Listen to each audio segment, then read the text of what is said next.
Hello friends, welcome to my channel Mastaki Pathshala where you learn English better through Bengali যেখানে তোমরা ইংরেজি শিখবে বাংলায় অনেক বেটার ভাবে।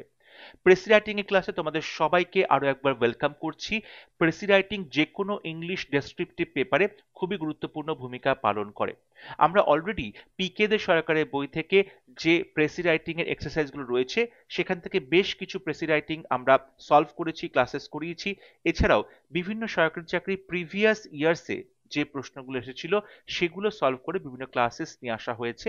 সামনেই তোমাদের ক্লার্কশিপ পরীক্ষা হতে চলেছে, ডাব্লিউবিপি এসআই কেপিএসআই পরীক্ষা হতে চলেছে। সেই পরীক্ষাগুলোর জন্য প্রেসি রাইটিং খুবই গুরুত্বপূর্ণ।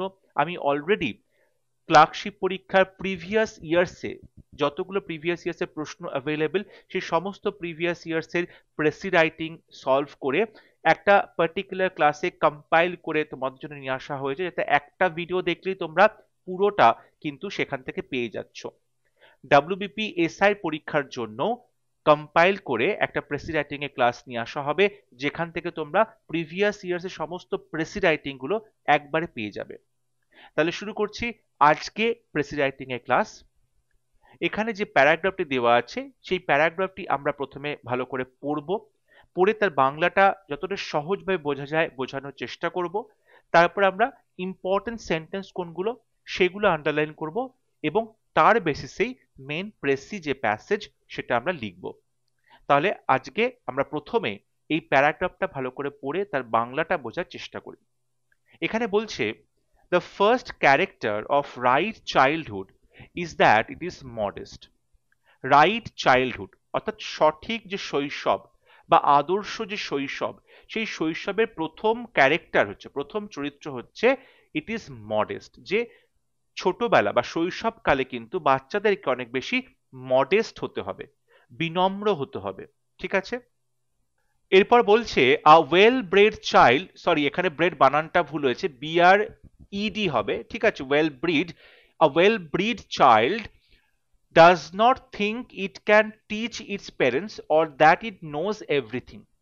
যখন তুমি একটা বাচ্চাকে ভালো মতো লালন পালন করবে, ঠিক আছে, একটা ওয়েল ব্রেড চাইল্ড, সে কিন্তু ডাজ নট থিঙ্ক, সে কিন্তু এরকমটা মনে করে না যে it can teach it's parents, যে সেই বাচ্চাটি তার বাবা মাকে শেখাবে, or that it nose everything, কিংবা বাচ্চাটা নিজে সবকিছু জানে। একটা ওয়েল ব্রেড চাইল্ড যার যথেষ্ট শিক্ষা রয়েছে বা ভালো ফ্যামিলিতে যার জন্ম হয়েছে, সে কিন্তু কখনোই মনে করে না যে সে তার বাবা মাকে সবকিছু শেখাতে পারে কিংবা সে নিজে সবকিছু জানে। It may think that its father and mother know everything. বাচ্চাটা কিন্তু এটা মনে করতে পারে যে তার বাবা এবং তার মা সবকিছু জানে। Perhaps that all grown up people know everything. এবং হতে পারে সম্ভবত যে সমস্ত গ্রোন আপ পিপল, যারা বড় হয়েছে, সেই সমস্ত বড় মানুষরা, অর্থাৎ যাদের বয়স হয়েছে, সেই সমস্ত প্রাপ্তবয়স্ক মানুষরা, তারা সবকিছু জানে। Very certainly it is sure that it does not. এবং খুব নিশ্চিতভাবেই এটা শিওর যে বাচ্চাটি নিজে সবকিছু জানে না। বড়রা যারা আছে তারা সবকিছু জানে, প্রাপ্তবয়স্করা সবকিছু জানে, বাবা মা সবকিছু জানে, কিন্তু বাচ্চাটা নিজে কিন্তু সবকিছু জানে বলে মনে করে না। And it is always asking questions. এবং বাচ্চাটা সবসময় প্রশ্ন জিজ্ঞাসা করছে। And wanting to know more, এবং আরো বেশি জানতে চাইছে। অর্থাৎ বাচ্চাটি প্রশ্ন করার মাধ্যমে আরো বেশি জানতে চাইছে। তাহলে ফার্স্ট প্যারাগ্রাফে আমরা যেটা দেখলাম যে আদর্শ শৈশব, রাইট চাইল্ডহুড, তার প্রথম যে বৈশিষ্ট্য সেটা হচ্ছে মডেস্ট হওয়া। এবং একটি বাচ্চা সে মনে করে তার বাবা মা সবকিছু জানে এবং সে নিজে কিছু জানে না, অর্থাৎ তাকে তার বাবা মার কাছ থেকে প্রশ্ন করার মাধ্যমে সবকিছু জানতে হবে। নেক্সট প্যারাগ্রাফে বলছে, then the second character of right childhood is to be faithful, perceiving that its father knows what is good for it, and having found always when it has tried its own way against his, that he was right and it was wrong. দেখো, একটা পুরো গোটা sentence দিয়ে একটা গোটা paragraph হয়ে গেছে, আমি ভেঙে ভেঙে তোমাদেরকে বুঝিয়ে বলছি। Then the second character of right childhood is, প্রথম চরিত্র আমরা পড়লাম, প্রথম বৈশিষ্ট্য মডেস্ট হওয়া। দ্বিতীয় বৈশিষ্ট্য, সেকেন্ড ক্যারেক্টার হচ্ছে টু বি ফেইথফুল। বিশ্বস্ত হতে হবে। টু বি ফেইথফুল, বিশ্বস্ত হতে হবে। পারসিভিং, এবং এটা মনে করতে হবে that its father knows what is good for it.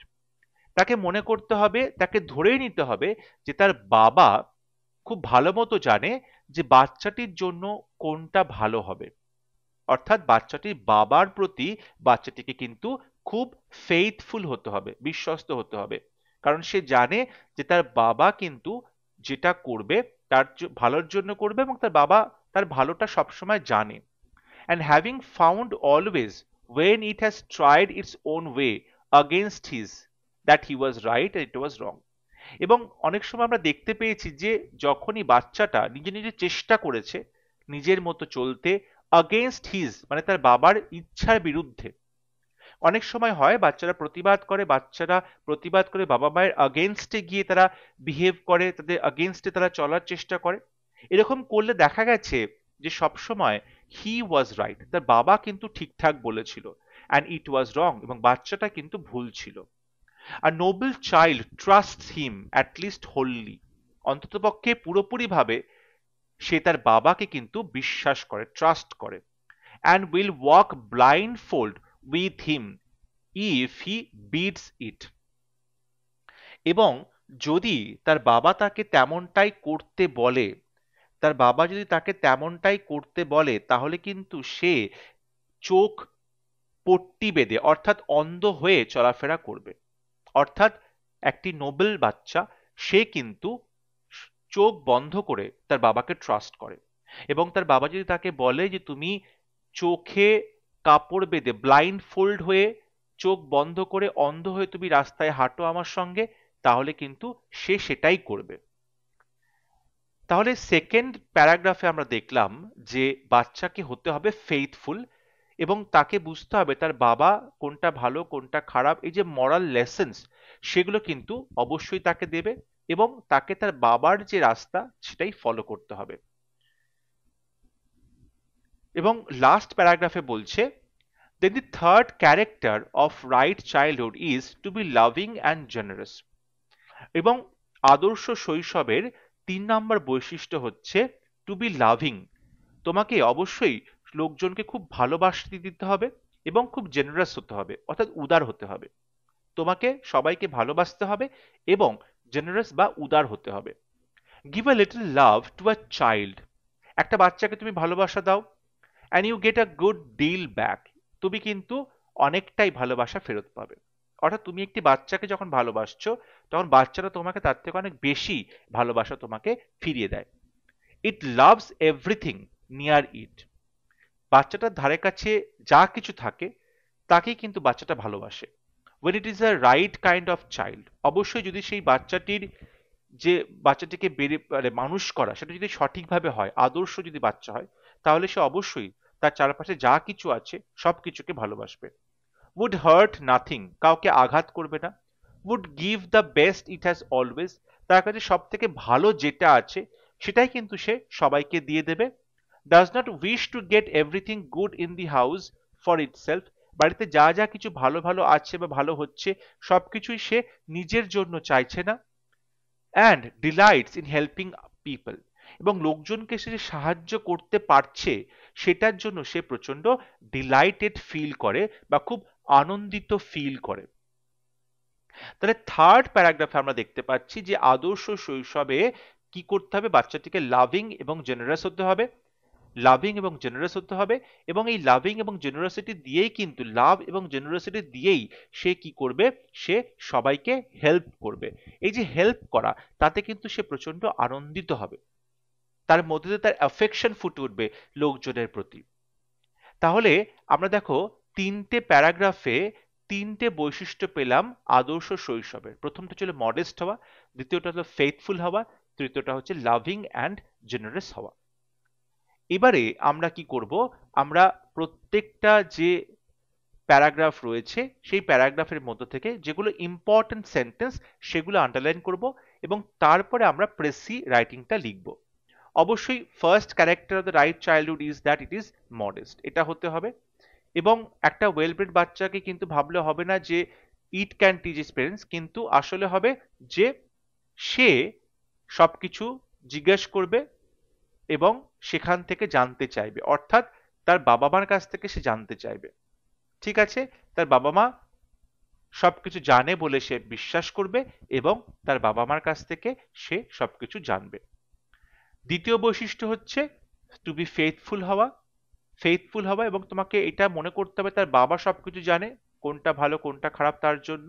ঠিক আছে, এবং সে কি করবে, তার বাবার সাথে মানে ব্লাইন্ডলি তার বাবাকে সে ট্রাস্ট করবে বা ফলো করবে। এবং লাস্ট প্যারাগ্রাফে বলা হচ্ছে যে রাইট চাইল্ডহুডের থার্ড ক্যারেক্টার হচ্ছে to be loving and generous. To be loving and generous, এবং বলা হচ্ছে যে তুমি যদি একটি বাচ্চাকে সেইভাবেই মানুষ করবে তাহলে কিন্তু সেই বাচ্চাটা পরবর্তীকালে অন্যকে সাহায্য করার সময় ডিলাইটেড ফিল করবে, ডিলাইটেড হবে, অর্থাৎ অন্যকে সাহায্য করার সময় সেই বাচ্চাটা প্রচন্ড আনন্দিত হয়ে যাবে, তুমি যে বাচ্চাকে সঠিকভাবে লাভ এবং জেনারোসিটিতে বড় করছো। তাহলে আমরা যে সেন্টেন্সগুলো আন্ডারলাইন করলাম, এবার সেই সেন্টেন্সগুলোর ওপরে বেস করে মেন প্রেসি রাইটিংটা লেখা হবে। টাইটেল দেওয়া হয়েছে ট্রেটস অফ রাইট চাইল্ডহুড, অর্থাৎ আদর্শ শৈশবের কি কি বৈশিষ্ট্য রয়েছে। ট্রেটস অফ রাইট চাইল্ডহুড অর্থাৎ আদর্শ শৈশবের কি কি বৈশিষ্ট্য সেটা বলা হচ্ছে। এই পুরো প্যাসেজটা 196 ওয়ার্ডস এর মধ্যে আছে, অ্যাপ্রক্সিমেটলি 196 ওয়ার্ডস, এবং সেটা যদি 1/3 করা হয় তাহলে কিন্তু 65-66 এরকম ওয়ার্ডস আসছে। তার মধ্যেই তোমাকে পুরো প্রেসি প্যাসেজটা লিখতে হবে। The first character of right childhood is modesty. আদর্শ শৈশবের প্রথম বৈশিষ্ট্য হলো মডেস্টি, অর্থাৎ নম্রতা, ভদ্রতা, সেই কথা বলা হচ্ছে। A child has to be modest. একটা বাচ্চাকে হতে হবে, has to be, হতে হবে modest, নম্র হতে হবে, enough, যথেষ্ট নম্র হতে হবে, to ask and know things from its parents, যাতে করে বাচ্চাটা তার বাবা মায়ের কাছ থেকে সবকিছু জিজ্ঞাসা করতে পারে এবং সবকিছু জানতে পারে, যা যা তার কাছে জানার আছে, এবং সেটা সে তার পেরেন্টসের কাছ থেকে, বাবা মায়ের কাছ থেকে জানতে পারবে। অর্থাৎ একটা বাচ্চাকে যথেষ্ট পরিমাণে মডেস্ট হতে হবে যাতে করে সে তার বাবা মায়ের কাছ থেকে সবকিছু জানতে পারে প্রশ্ন করার মাধ্যমে। নেক্সট, পরবর্তী যে বৈশিষ্ট্য সেটা হচ্ছে it has to be faithful to its parents.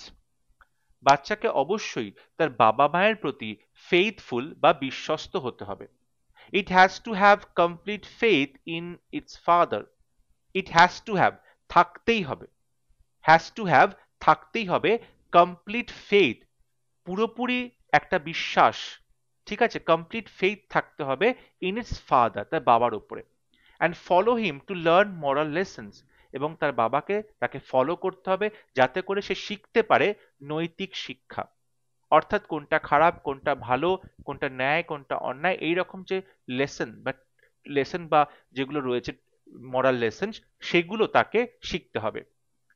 Lastly, a child brought up কিংবা reared with love and generosity, এবং শেষ পর্যন্ত যে তৃতীয়ত এটার যে বৈশিষ্ট্য সেটা হচ্ছে আ চাইল্ড, একটা বাচ্চাকে ব্রট আপ কিংবা রিয়ার্ড উইথ, ব্রট আপ, দেখো এটা কিন্তু ফ্রেজ দিয়ে যুক্ত করছি, মানে একটা বাচ্চাকে যাকে বড় করা হয়েছে, brought up with love and generosity, ভালোবাসা এবং উদারতা দিয়ে একটা বাচ্চাকে যখন বড় করা হয়, এটা সাবজেক্টের সাথে এই ফ্রেজগুলো বসানো হয়েছিল। এরপরে মেইন ভার্ব আসছে will become, helping verb main verb, will become affectionate. Affectionate মানে হচ্ছে যথেষ্ট পরিমাণে তার মধ্যে ভালোবাসা রয়েছে, সবার প্রতি তার একটা ভালোবাসা প্রকাশিত হচ্ছে, অ্যাফেকশনেট অর্থাৎ স্নেহপূর্ণ, অ্যান্ড হেল্পফুল এবং সাহায্য করবে, টু আদার্স অন্যদেরকে, ইন ফিউচার ভবিষ্যতে। লাস্টলি, শেষ পর্যন্ত আ চাইল্ড একটা বাচ্চা যাকে বড় করা হয়েছে ভালোবাসা এবং উদারতা দিয়ে, সেও কিন্তু ভবিষ্যতে অন্যদের প্রতি স্নেহশীল এবং সাহায্যকারী হবে। এখানে আমি 66 ওয়ার্ডস এর মধ্যে মেইন যে প্রেসি প্যাসেজ সেটা লেখা হলো। তোমাদের যদি মনে হয় কোনো ইম্পর্টেন্ট পয়েন্ট বাদ গেছে তোমরা তাহলে অবশ্যই সেটা কমেন্টে লিখে জানাবে, তোমরা তোমাদের আনসার লিখে আমাকে কমেন্টে পাঠাতে পারো, আমি সেগুলো অবশ্যই কারেকশন করে দেবো। তাহলে এখানে দেখো 66 ওয়ার্ডস এর মধ্যে প্রেসি রাইটিংটা লেখা হয়েছে। The first character of right childhood is modesty. A child has to be modest enough to ask and know things from its parents. Next, it has to be faithful to its parents. It has to have complete faith in its father and follow him to learn moral lessons. Lastly, a child brought up কিংবা reared মানে মানুষ করা, লালন পালন করা, brought up phrasal verb মানেও একই, with love and generosity will become affectionate and helpful to others in future. I hope আজকে class তোমাদের ভালো লেগেছে। যদি ভিডিওটি ভালো লাগে ভিডিওটি লাইক করবে, শেয়ার করবে এবং আমার চ্যানেলটি সাবস্ক্রাইব করতে ভুলবে না। পরবর্তী লেসনে খুব শীঘ্র দেখা হবে। ততক্ষণ সবাই ভালো থাকবে, সুস্থ থাকবে। Thank you.